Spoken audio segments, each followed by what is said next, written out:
coming, though. I appreciate it.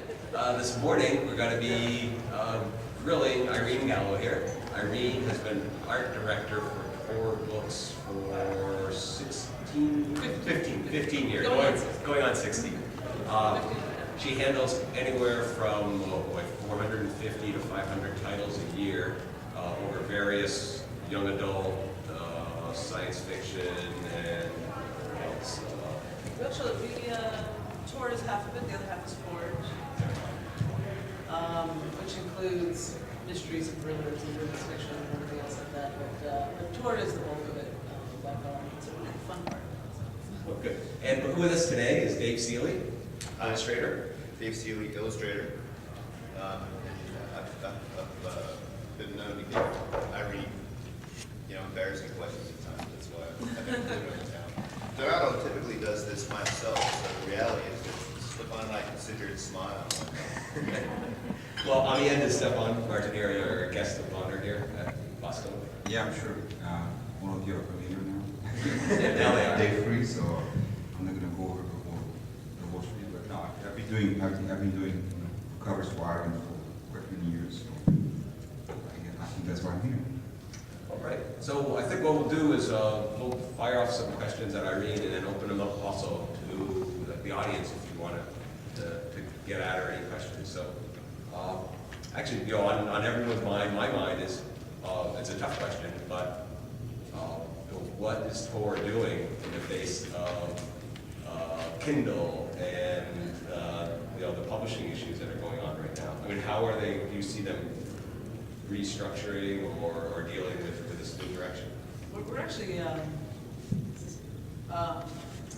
really kind of excited about it. We started Tor.com, which is a website, which wasn't necessarily a reaction to Kindle. Certainly, it was a reaction to more online content and dealing more directly with readership on a much more personalized basis, much more community based. And part of phase 2 of Tor.com will be a store. That will sell both physical books and electronic books. And it's going to open up a lot of possibilities. I mean, right now, in terms of art, the Kindle is black and white, still sort of growing, and various other readers. But there'll be colors soon, and the resolution will keep getting better. And I've said this a few times throughout the convention, so some of you may have heard this before, but we don't have printing costs now, something like that. So in terms of there's still a lot of other costs, but in terms of artwork, we can suddenly do color interior artwork for, which we couldn't do in our books because we just cost too much. Costly. Yeah. Okay. So, and the formats can be very different. They don't necessarily have to always be the book cover format now. Right. So there's going to be a lot of possibilities, but I know you seem to be excited about commissioning new work related to these online formats. And certainly, with the website, it's more of an editorial sort of magazine approach to it, which is just a different problem for me to solve. It's been great, and it sort of opens up stylistically, and it's opened up a lot of different artists and formatting and stuff. So we're actually all kind of excited about what electronic books will bring to us. All right. My first one sort of picks up on a panel yesterday where Irene was talking about she has oftentimes, well, hopefully not too often, she comes across with a concept to a major buyer like Barnes & Noble, and Barnes & Noble says no. And my question for that is, strategically, is it easier to trash it completely and start afresh, or to have a dialogue about modifications? It depends, although I'm often and it's even before it gets to Barnes & Noble, sometimes you're just in a sales meeting and people are like, no, it's not like about this, and what if we change that and change this, and in my mind I'm like, just stop talking about it, move on, we were going to start from scratch. It really is sometimes better just to rethink it completely than to try to squeeze it into square peg through round hole situations. Now, are these issues with illustration and the type design? Because a graphic design on a book is also very Absolutely, part of a whole different feel, even if the illustration is similar. Absolutely, and those are the times where we can just sort of tweak things and say, okay, we can change the look and feel of the book quite a bit. And we actually did that with the fantasy series we have coming up, which I was really tall of it, and it actually kind of started with westerning. And we changed the type of it, and suddenly everybody loved it. So it's a small change with a huge change, but it made a big difference. But there are times where after, yeah, you just, actually in the art show, I've got just a sample of a John Palingard painting. The painting's not there, but there's a little, you see the sketches and the image, and it's a beautiful painting, and I loved it. But it was a dark image, and it's a situation where I just sort of lost track of what was the content of the book. And we, at a certain point, we decided, this is just worth a recommissioning. So we went back to John Palingard, that's the most book. For the book. Did you ever use that first image? No, it's actually fairly recent, so it was last season, and yeah, now theoretically, it could be used for, Because you did, I assume you purchased the rights to that. We did, yeah, so, although now it's sort of known out there, but yeah, in a year or two, maybe there'll be a short story collection, that's more appropriate to, it may pop up.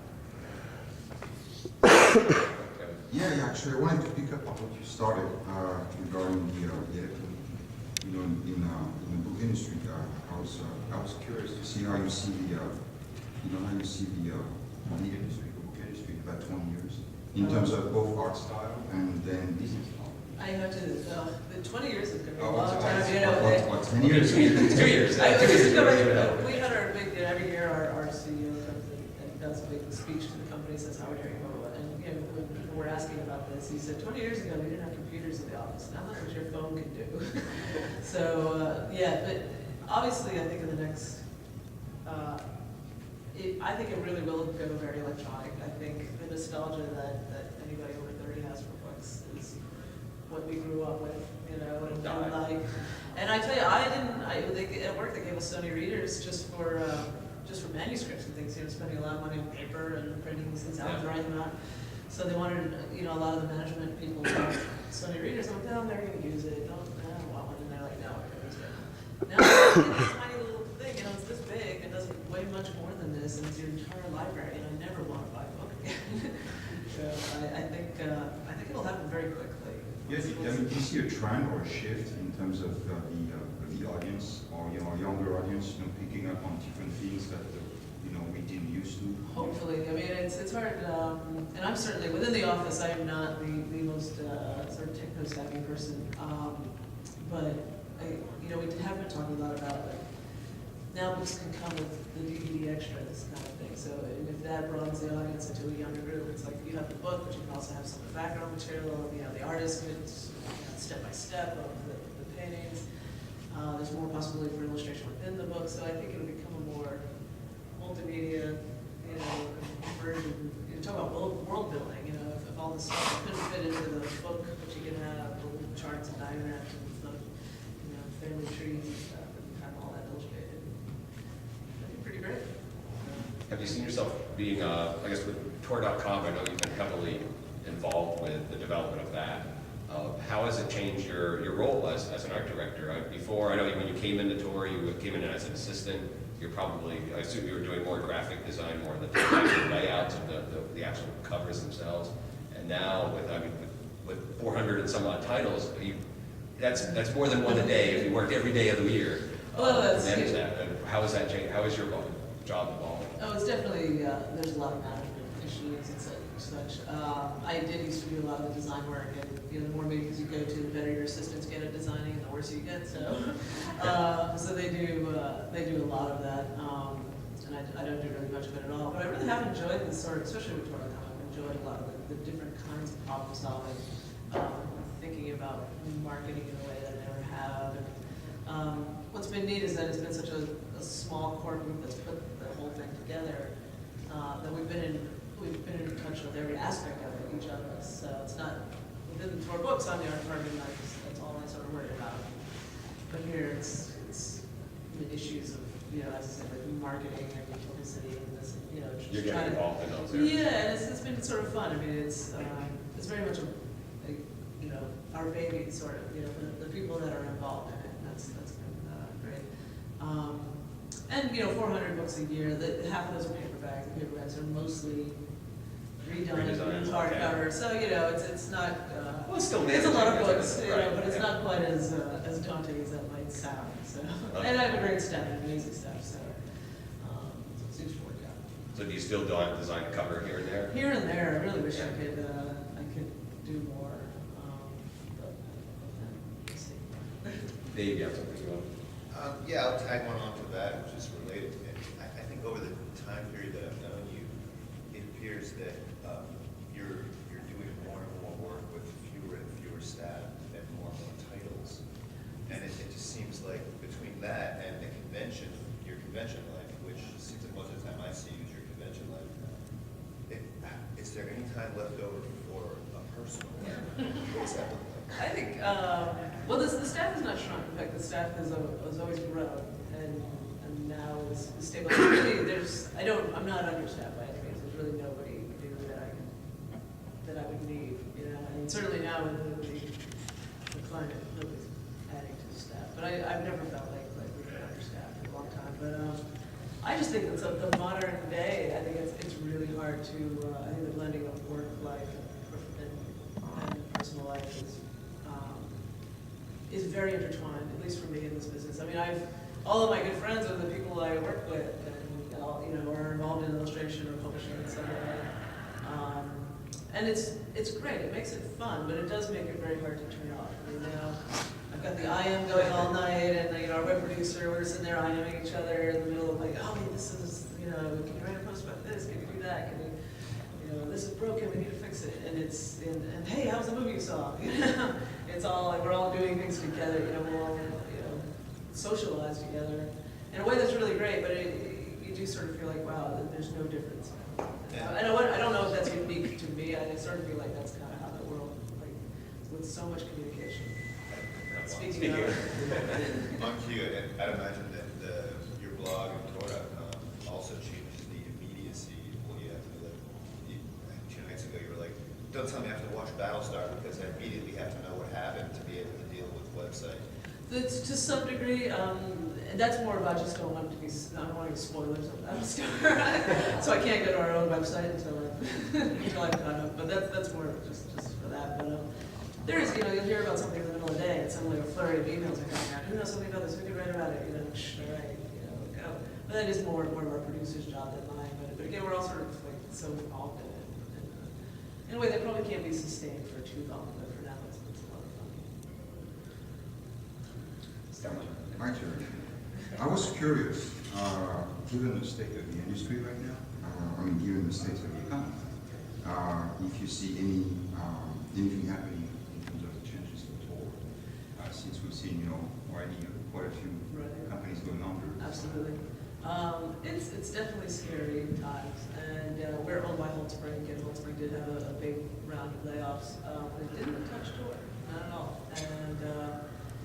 And again, you know, when I was in company-wide meeting, somebody asked me who's doing well, and they mentioned a college company, and they mentioned tour, you know, out of all companies. So I think the core audience is so dedicated to books.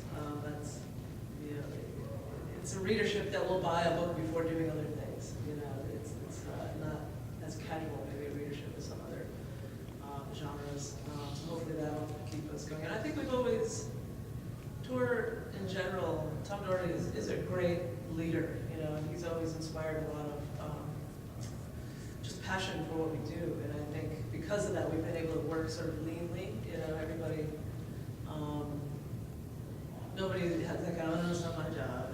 Doesn't, you know, works 9 to 5, does however. Yeah, I think that's a benefit that's going to keep tour alive. Yeah. I mean, even just visiting you in the offices, I just see the place is jumping, and it's never seemed to have a lot of the middle management that the other larger companies had. I mean, you could, like I think you would always mention, you could just always walk in to talk with Tom if you needed to, Absolutely, and he was always accessible, which means, I know, and even the editors they're always here at convention. I mean, tour editors are everywhere, and so I think it's a testament to the fact that the company is so interested and involved in the fandom and conventions and its publishing that it probably would benefit.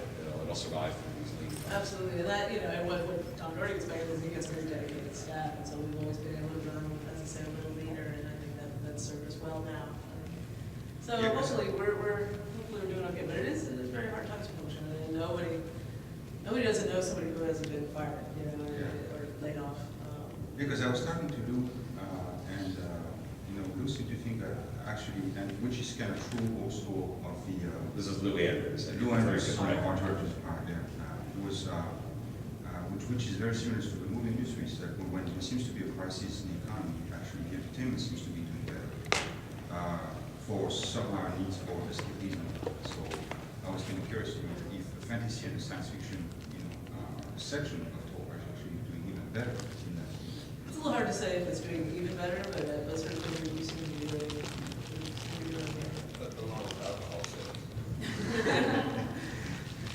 Well, let me speak to your, you mentioned how you enjoy, you live the life, the art that you do, there's no separation almost between work and your enjoyment. And I know in the beginning, when I first met you, you were the quiet person who would want to sit only in the crowd. You would never see Irene up on a panel here, probably 10 years ago when I first started seeing you at conventions. But now you became so heavily involved. You're at the board of directors at the Society of Illustrators. You helped run the Art Out Loud programs. And you're actually very actively involved in numerous conventions across the country. What changed you, or what was different? Just What happened? maturing. Yeah. I came to tour at 23, and by 24 I was the art director, and I was working with people like Vincent Dufay, who had been in the business as long as I've been alive. And, you get pretty shy quickly. And you really, Those first few years you there's were... no art direction going on when Yeah. it's like, oh, please do this project, please. Yeah, it's just getting to know, I do tend to be more of a shy person, but I'm not, at this point, I've been in the business for long enough that I know enough people to sort of Well, have to these things enough to feel more comfortable with it. But yeah, it's just having been in the art director position, with very little experience with it. So that's about that. Yeah, growing into it.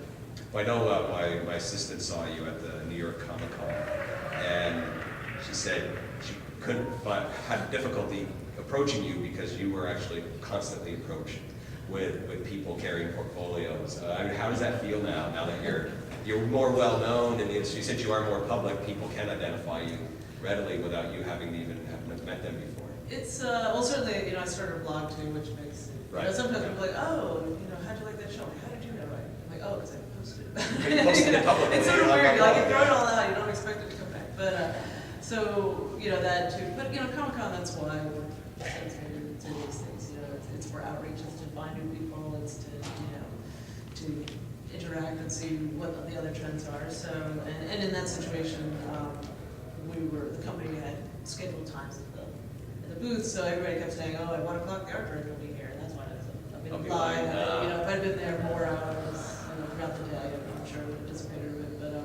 But that's why they sent me, and it is good. It's good to see what people are looking at, what they're doing. Even when you're looking at portfolios for people you really can't hire, you're sort of seeing what they're thinking about and seeing, what the kids are doing. So, Just keeping a vibe of what's happening. yeah, so it's always fun to look through. I'm not particularly good at creating portfolios, though, and I do wish that I was better at that. But, just kind of look through and say, oh, in my mind there's a lot going on. Because I'm not a painter myself, so I couldn't say technically why this is working, why this isn't working. I could watch you guys do that. It's a talent I envy, being able to sort of nurture more that way. David? I'll also pick that one up and say, it used to be a long time ago, actually before I got into the business, which was mid-90s, science fiction convention art shows were the way to be seen by art directors. And it seems like that is so not true anymore. In fact, it's hard to find art directors other than Irene Gallo at these shows. So my question is, one, is it still a venue that should be worthwhile for emerging talent to come and be seen? And two, how should art shows change? Basically, with the internet and things like Spectrum and all that, I have access to so many people, that do looking at people, conceptart.org, CD Society, and all the places. It is true that I think when I first started, I was working with the same dozen people over and over. Now I'm working with more people doing very fewer projects per person, and it's good for the list. It's good for the audience. It broadens the field. It's more stylistic changes throughout the list. So the conventions, it's not such a not the hub of book cover illustration anymore that I think it used to be. However, you do have, you know, Pyre, and, you know, you do have art directors from some of the smaller presses, and those small presses are very formidable. You know, it's not like, well, it is two guys grading books, but they're doing an amazing job. They're all over the place. They look great. So Nightshade and Pyre and all this. And they do, because their art director is also their editor, and, you know, and their marketing manager, and they are here, and so it's still, and you get to meet the authors and have that sort of connection in the readings, so it's still viable, but I don't know if it's that direct connection with where they are. If really the interest is to get work, it's probably not the most cost-effective way to do that, but if it's to be part of the community.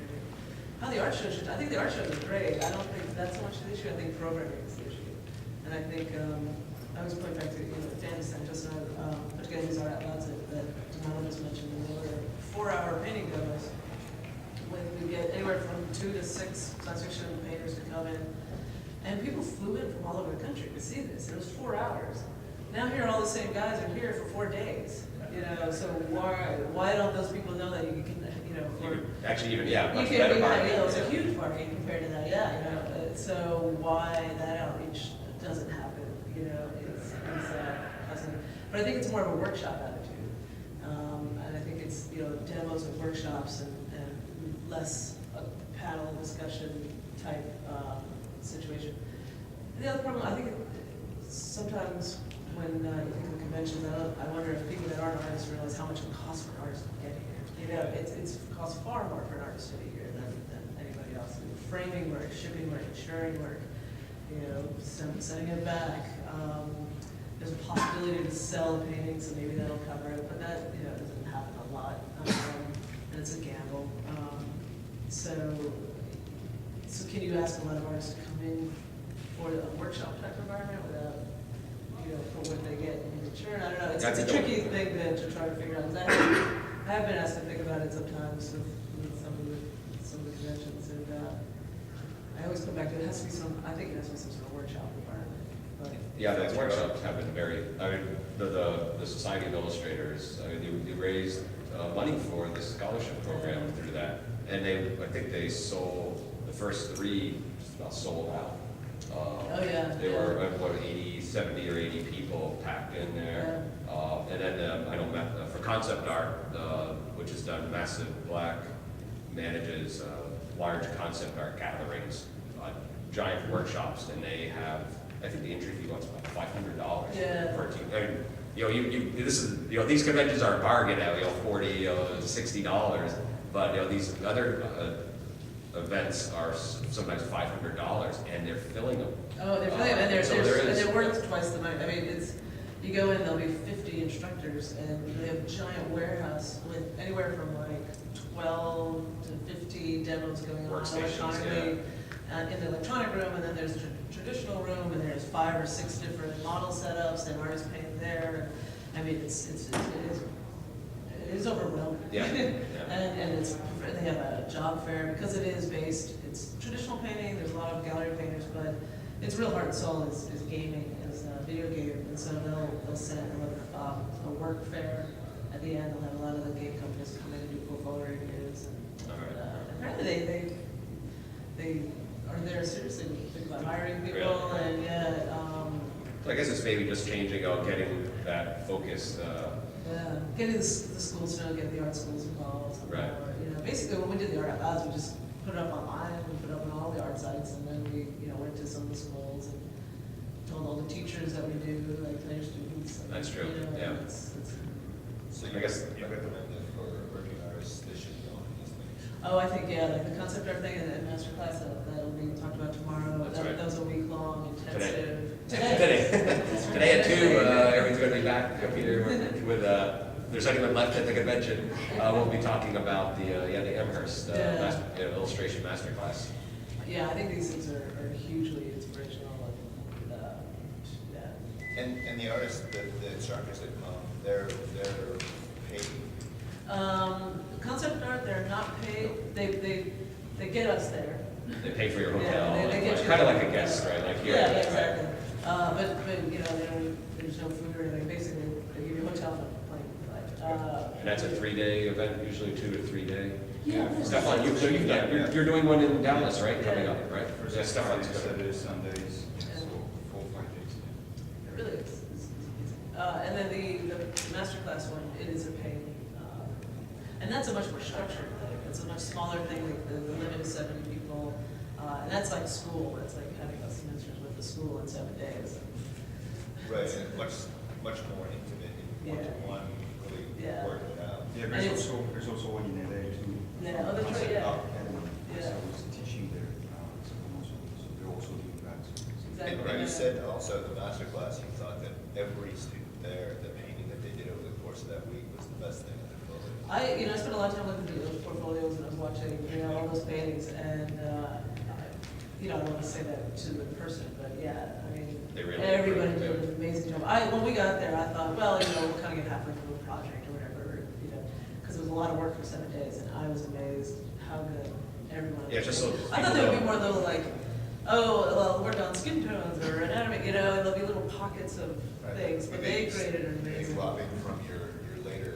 Well, no, I just wanted to mention, the thing we're talking about, there's an illustration masterclass that a group of 7 illustrators, Irene, myself, Greg Manches over there, where we we attended almost in the same way that the students did, but it was a week-long, 7-day intensive, basically 9 in the morning till midnight. It was, we weren't scheduled there, we were actually supposed to be there just like half a day, 9 to 3 or 4, but Nobody. as I mentioned, when you're passionate about something, you just stay there, you just work. And there are 70 students there. We had a full house, and it was amazing. So it's going to be another repeat this year in June. So that's kind of a discussion that's going on and finding talent. So I just want to bring that back. When you go to these conventions, I guess you're going because they are providing you resources for what you need to do as a publisher. You're finding new talent, and I guess that it's working. Yeah, absolutely. You find people, or you get to meet people that you've worked with, but never met. It is helpful after emailing somebody for a year. It is helpful to think, we're people. Yeah. And it does help the communication. It helps, just the work process, just to know each other a little better, not just through email. So even people you've worked with for Even years, people getting yeah. to meet them. And also, because I am on conceptart.org a lot and other places, this kid's getting good, and blah, blah, and then suddenly they come with a portfolio, and you've already, at New York Comic Con, there was somebody whose website I kind of seen a few months, I don't know how he got there, and suddenly there was a whole portfolio, it was really nicely presented, I saw, a large part of the work at once, I'm like, oh, this, now his name will, is in my head, and everything, if he's in Spectrum next year, I'll be like, oh, that's it. So you're watching, getting. Yeah, so these things do help for all of them. All right. So when you're, since you're obviously hiring new talent, new people who've been in the industry, mature talent that you're using for the first time, you have 400 names or 400 titles or so. So when you add someone new, that means someone else is getting knocked off. Yeah. There's obviously there's not like it's constantly expanding and ballooning. So how do you do that? What's it feel like? And what is it, when that artist doesn't get the phone call anymore? It's tough, but really it's the content of the book at that point. If a book requires a highly rendered sort of like a fantasy thing, I'm not gonna, call John Foster, but if I want something that's more expressive, and, I will, or somebody like him, so it's really the content of the book that you try to go for at that point. And the other thing, I was saying this earlier too, is that it's series. Science fiction guys do so much about series, and so what I'll find will happen is I'll put somebody on a series, and then 3 or 4 months later, I'll put them on some other book, maybe a third, and then suddenly all those 3 series come out the same. Like 2 years later, they're all at the same time, and suddenly that artist, I need like 3 paintings from him, and so you do try to make sure that you're using different people on all of these books, because it does collide a lot. It still happens. I try to let that not happen, but it's impossible to completely police. But that will lock somebody into something for maybe 6 books, and that's great for them. But what'll happen is I have to remind myself when those start to end that now I can find something else for them. Because suddenly I'll go, wow, it's been a long time I've worked with so-and-so, and only because the series ended, and I haven't quite another one, you know, so it's definitely, when it rains and pours situation. Okay. There's. So how do you, this is, you're in a tough position, because you're so friendly, you're out there publicly, and yet you're having to, you know, like I mentioned at the New York Comic Con, you get approached by people almost begging you. I remember one time you mentioned someone like begging you for work. That's a tough position to be in. Yeah, it could be. I hate to be there. I hate to be on that, It could be. that spotlight. Sometimes it's like a prom dance, but. It is, but by and large, illustrators are amazing people. Like, and they love what they do, and they're really passionate about just art and other things. So, and what's neat about these things is you just start talking about, just things you all like. But yeah, there are definite points. I don't know. I mean, all you can do is Just say something. I'll keep you in mind. And that's it. Yeah. And sometimes there are people whose artwork I love, and it just isn't appropriate for what we're doing, or I haven't quite found the book yet. You know, there's some people who I'll hire and I'll think, like, wow, this one book just happened. One guy I love to death, Red Nose Studios, a sculptor actually, he does this. And there's going to be like 2 times in my life I can work with that guy. But, you know, but there were 2 times, so it's really exciting. You know? Well, I think you also just use them on tour.com, right? So that tour.com is giving you a chance to Definitely. exercise and spread these wings. Absolutely. Disappoint fewer artists. And different kinds of artists, you know, because it is more of an editorial job. We're not selling a book. We're not. It doesn't have to type on it. You know, it is much more of a magazine mindset. So it's opened up some differences. You know. And Red Nose is not a them, right? No, it is a hit. Yeah, It's a hit. there is one Red Nose. All right. Stefan, do you have any other questions? You want to? Then we all got to open it up to the audience. Well, I have We one have question, but we'll certainly open up to this. Well, go ahead and fire away one more, and then It we'll wasn't speak. personal, actually, it's a question I have for New Year's and the weekend. Oh yeah, that sounds like that. No. I was curious about the motivation to become an author. How did you become an author? You know, a lot of good luck and good timing. I went to art school, went to Cooper Union in New York, and the design program was really well structured and disciplined. Of, you know, the paint. I really didn't go to art school thinking I was going to be anything. Like, I didn't want to be a painter or a sculptor. I don't think I thought it through that well. But the painting department was kind of flaky, and drawing and everything else, and the design department really taught fundamentals and sensory. And I like the problem solving of it. You know, it was fun to like get these parameters and try to do something. So I wound up as a design major. I liked books. So the first job I got out of school was for a little production company whose main client was Tor. It was just basically trafficking text back and forth, designing like chapter heads and such. It was really not much, but you know, it was right out of school, so I took that. And a couple months there, the art director at Tor said, I need some help, will you come over? And then she quit a year later. And really, it was that moment at Tor, we were growing a lot. And you know, a couple years later, that wouldn't have happened. They would have hired somebody with the illustrator. And my boss, you know, years later, he's like, well, I knew you weren't ready then, but I knew you would be. 2020 So- hindsight. Yeah. You've been successful, so I must have made a good choice. So it easily could have gone the other way, but it was lucky. So, and then I really and then oddly enough, it sort of came full circle. Then I just really loved working with the illustrators. And now that is really my focus at Tor, and I've said an amazing staff of designers, and they do all the heavy lifting there, and I work with illustrators. One more, okay. Yeah, it's, at one point we were talking about the export of illustration, now with the localization, and initially, the sort of initial foray into that was kind of a crash and burn, but is that changing now? You mean just using non-US? More international people? No, you know, I don't really think about it. Certainly, we've always worked with a lot of UK artists. You know, everybody knows Jim Burns and, you know, these people, John Harris and Chris Moore, yeah. So certainly that's always been there. There's some like New Zealand artists that I'm aware of and have worked with a little bit. I mean, I go to like CG Society, you see all these amazing Korean artists, you know, from all over Asia. And I've been a little, I don't know what the language barriers are or whatever, so maybe I've just been a little timid there. The work is incredible. There's certainly no reason not to work with anybody around.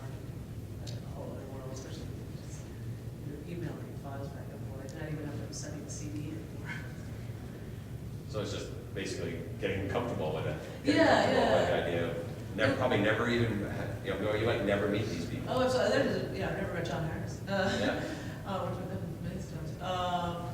It's finding people sometimes can be really hard. There actually was a, I don't know if he was from Thailand, he was from some South Asian country. It was amazing work, and I just couldn't get through. I think I tried an email and couldn't get through. So. Well, I know you've talked about when you do see artists that you like, artwork that you like, you sometimes, you don't have the right project, but also you track them, you make little mental notes. So, I know in like in concept art, is some of it the question of, can this person deliver for my job? I love what I'm seeing, I love this work, but will they deliver? Yeah, if this stylistically, if it's appropriate or whatever, as I said, I can really love artwork that I'm not able to use much. Usually, until proven otherwise, I'll assume that they've got the professionalism to do the job, to do it on time, and that the first job becomes the interview for all the other jobs, basically. Whether or not they meet deadlines and work well. But you do, because people are, anything you say now is online, is available to anybody, so you do get to learn personalities. And, A little more so, Yeah, just like definitely, cruising yeah. around on the forums and these Yeah. things. They're community sites, so you get to know them, and rather than just getting tear sheets in the mail and Right. calling somebody up. And the workshops and everything. Yeah, you get to know meet. everybody, so. Well, are there questions from the audience that you'd like to pass on to Irene? And actually, I haven't really mentioned it, but we do have a kind of another art director up here with Stefan. I mean, Stefan deals with, as a head of design for many concept projects, video games and movies. So, you could probably feel, or we could grill Stefan, get some information out of him. I know you're working down in Dallas, Stefan. So, Yeah. so let's open up the questions. Anyone have something you want to run past Irene? All right, Greg. Last night we were talking over drinks about well, the electronic infusion of art, and we a lot of us came away finding ways that maybe illustration will expand as opposed to contract with the death of print and all these other possibilities that are going on. I was just curious if you could talk about your vision about the future of that. Are you optimistic? Yeah, I think, illustration, especially if you have the Society of Illustrators, mainstream illustration, I realize you complain about how the market is dying, but I think people being paid to draw and paint now is amazing. I mean, I think all the movies in the gaming industry is just so huge, and you're a kid and you want to draw and paint for a living, there's a lot of opportunities out there to do that. And I think if some of that starts coming into it, as I say, this sort of idea of either whether it's sort of extras on a book, the way DVDs have for movies, or if it's just being able to, again, like being able to, you still have to pay for the content.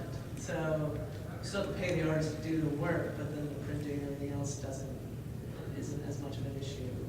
That should open things up, so, yeah. So you see pictures surviving?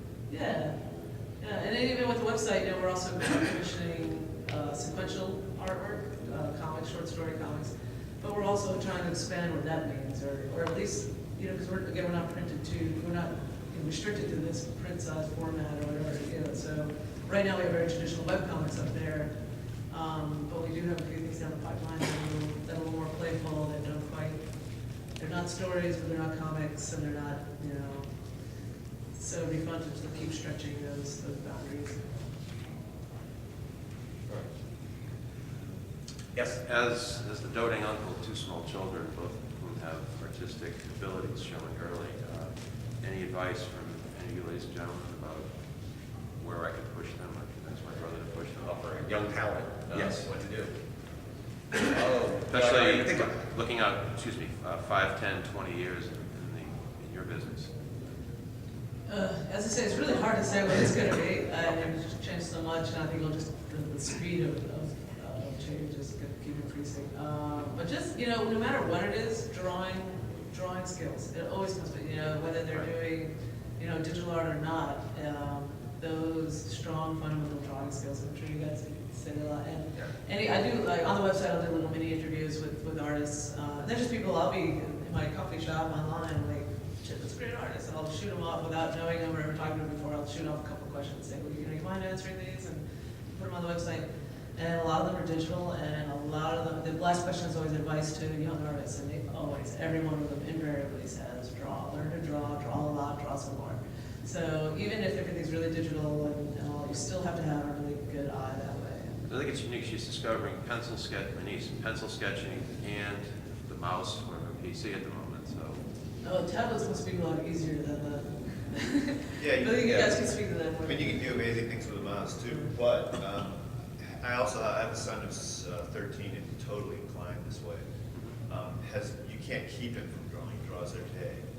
And, you know, I would say what you want to do is make sure that that availability and the opportunity to sort of exercise their creativity is there, whether it's, you know, building crazy Lego projects or, you know, or drawing or whatever. But I would also say that in their education, don't sort of make them go the sort of voc tech route of art.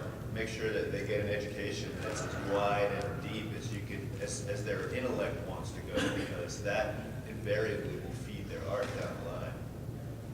Yeah, because also I would say there's one thing that's lacking a lot in the industry right now is the disconnect between the art schools and what's really happening, you know, out there in the industry. Yeah. And it's in some ways I would say unforgivable, because the wealth of information that exists out there for people who want to learn is out there. And so you know, I would say keep on looking and searching, because the informations are there on the internet in terms of the schools and who is offering what and what kind of programs and teachings and art schools. And the more knowledge, you know, the child has, the better prepared can be in terms of making choices. Yeah, I'd agree. Yes, and yes. Back all those. You know, but supporting whatever they're doing, you know, when they're a child, giving them the paper, the pencils, even if sometimes even a little workspace. I've set this up for my own children at home, and it doesn't have to be related to drawing or making art, but just a personal space, a little tiny space that they can do their own little things, their own little projects. That helps foster, you know, them working as an individual too. You know, and the thing is, as an artist, you're also going to be, you know, working alone a lot, and so you have to be able to feel comfortable in an environment where you can do that. And drawing certainly is. I remember hearing Irene mention many times about she's just surprised at how the new town, how fast and how good like high school students are getting at draftsmanship, because they're able to get online, like Stefan mentioned, and there's this wealth of information. You know, when I was a kid, artists were like Rembrandt and Da Vinci. You know, there's no connect to a living artist that I could make where I grew up in Vermont. You know, there were a few local people, but nothing like the comic books that I loved or the art. So it's like the web does offer that, and the kids who are savvy enough to search that out, get online, and find the content are benefiting greatly from that. And they're able to communicate with, you know, I get emails from high school students asking about, I'm sure all of us do, you know, about, you know, can you look at my work? You know, sometimes I don't really have much time to do that, but you know, you just fire off a couple emails and sometimes something's going to stick with a professional, and you'll get, you know, as a high school student talking to some of the best professionals in the world, and so you can feel, certainly allow them that access. Don't feel, you know, start bringing them to these kind of events, conventions. There were art demonstrations happening downstairs in the art show all day yesterday. Just letting the kids feel comfortable around art, that it's okay for you know, to stay home all day. That's like, it's a lifestyle that's different. And as soon as they see more people doing it, then they'll probably feel more comfortable about entering it into themselves if they're really passionate about it. Thank you. Yeah. So we got a few more minutes. Yes. Seems like art, as we've known it, it's been relatively permanent. As we migrate more toward electronics, it seems like we're going to a less permanent form of this now. And in terms of preservation of these artifacts in the future, I was wondering if you have any thoughts about how this is going to be accomplished. It seems that the medium in which we preserve these things is changing daily. 5 years from now, we may not be using discs anymore, and anyone who can put this stuff on floppies is probably got a problem. What's wrong with 3 1/4 inch? So in terms of archiving this kind of material, in terms of being access will get into the future. This is a big issue. Jane Frank wrote a book. Was it Pixels to Paint or? No, she didn't write. No, sorry. She helped edit the book. I think Dave, you wrote an article in there addressing these issues. Stefan, I don't know. I think did you do one as well in there? No. No. Okay. But maybe Dave, you can probably speak. Yeah, I mean, one, I would say the sort of paradigm of your question would lead me to believe that you think the permanence of traditional art is far greater than it is. I mean, oh my God, I mean, watercolors are awful for any kind of longevity. That's only your computer crashes. Some of the cutting edge artists who were doing work in the early 30s were doing it on paper bags. I mean, things that are a nightmare for a conservator nowadays. So, one, I would say make sure that you have an understanding of what the traditional thing was too. Digital art, once you print it out on a substrate, the printing technologies, Epson's K3, supposedly have 200-year lifespans, which is far better than watercolors. They're made with pigment-based inks now, unlike the dye-based of watercolor. It's true that their only testing institution is the Wilhelm Research, which is actually paid by the manufacturers, unlike photography standards, so potentially biased. So I don't know. On the other hand, you can make an argument that a digital file, if it's preserved, and once it's out there, it's actually pervasive on the web, or my publisher has copies of mine. I keep religious mirrored hard drives of everything that I have. I have backup tapes. I'm nuts about that. So I think that you can argue that there is no degradation of the digital file over hundreds of years if in fact it's preserved on some kind of media. I think you'll find anybody who had something on a floppy disk, which couldn't have been extensive anyway because of the size of the floppy disk. Originally the first media that I was aware of to actually store things on were SideQuest disks, which are long gone at this point, but they were like initially 44 megabytes up to 270 megabytes. There's always a transfer method that happens for some period of time after that goes out. And if you're an artist, you're protecting this massive investment you have, which is your image archive, and you're crazy if I have copies in my mother's house on discs and you name it. One thing to the artist, but if you're an artist who's sort of doing life casual, future generations want to recapture what you didn't bother to protect. Yeah.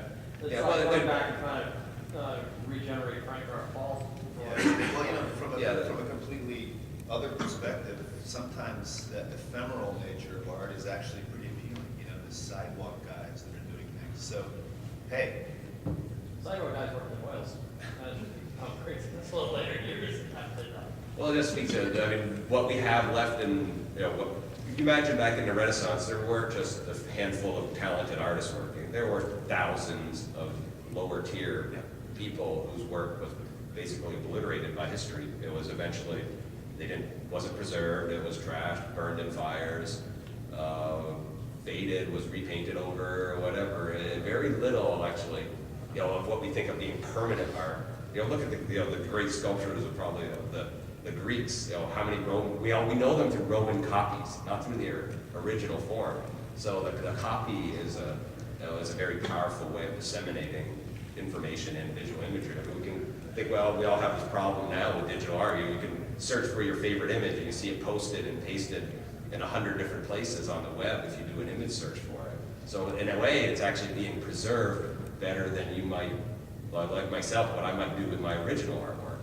You have a single copy that can be obliterated, but with the advent of digital imagery, it can be preserved on fan sites here and there of again, like David mentioned, on publishers who have the image, who might preserve it in their archives.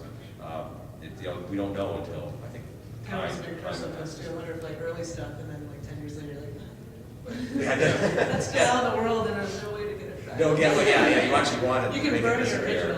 original. Yeah. Certainly traditional art is being preserved just like digital art because it becomes digital inherently in the publishing process anyway. So that can survive in the same way.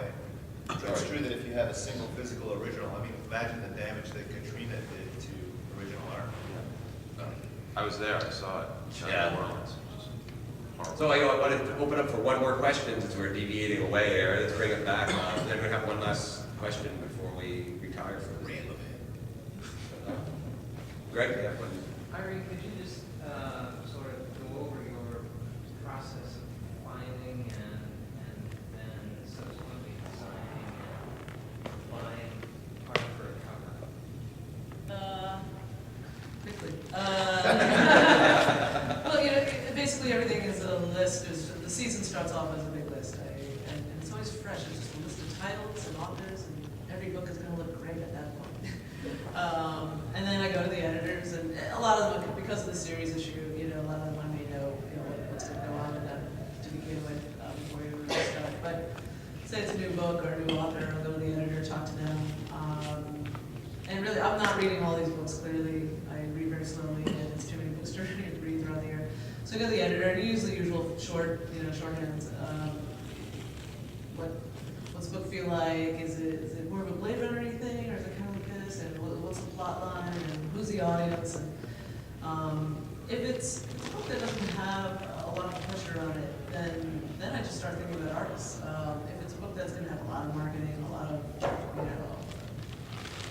sales meetings, and then I start maybe talking to some of our salespeople, talking to marketing a bit. And then I just go through and try to find artists. I'll maybe have thought of some people right off the bat, but it's a lot of going through Spectrum. I keep piles of Spectrum within arm's reach around me, and no matter what I'm doing, if I'm just on the phone yakking with somebody, I'll probably just start flipping through it without only half looking at it and be like, oh wait, I never noticed this little image in the corner before, and that's perfect in this book that I was thinking about 3 weeks ago. So you just go through and try to absorb as much. I really do spend most of the time trying to figure out who will do the job, not what they're going to do with the job. It's really just trying to match the content of the book with the right artist and giving them enough synopsis. Or some artists I can read the book, some don't. So, but really, that's the first decision that will observe. If that decision is correct, everything else will follow through very well, very smoothly after that. Sketches come in, maybe there's changes to original, file comes in, type goes on it. It goes to sales meetings, and they be like, she's not pretty enough. That doesn't look like snow. We had this the other day. It was snow in the dark, so it looked like sand to them. So that goes back to the artist. And actually, in this case, it was like more stock issues, but not stock photography at all. But we actually went and checked. So it's just a little bit of back and forth, and then it goes into the catalog. Hopefully, at that point, everybody does well. Again, 1 or 2 a year, a season, maybe they're just like, salespeople are not having any luck with this, and we'll redo it after the fact, after we've thought we were done. We'll go back and describe it completely, as I was saying earlier, or just try to tweak things. And you can, you had mentioned that the type can change them a lot. You can. You really take the same piece of artwork and really create something very different with it based on design. So, Well, I think we need to wrap it up anyway. Well, thank you for coming, and thank you, Irene.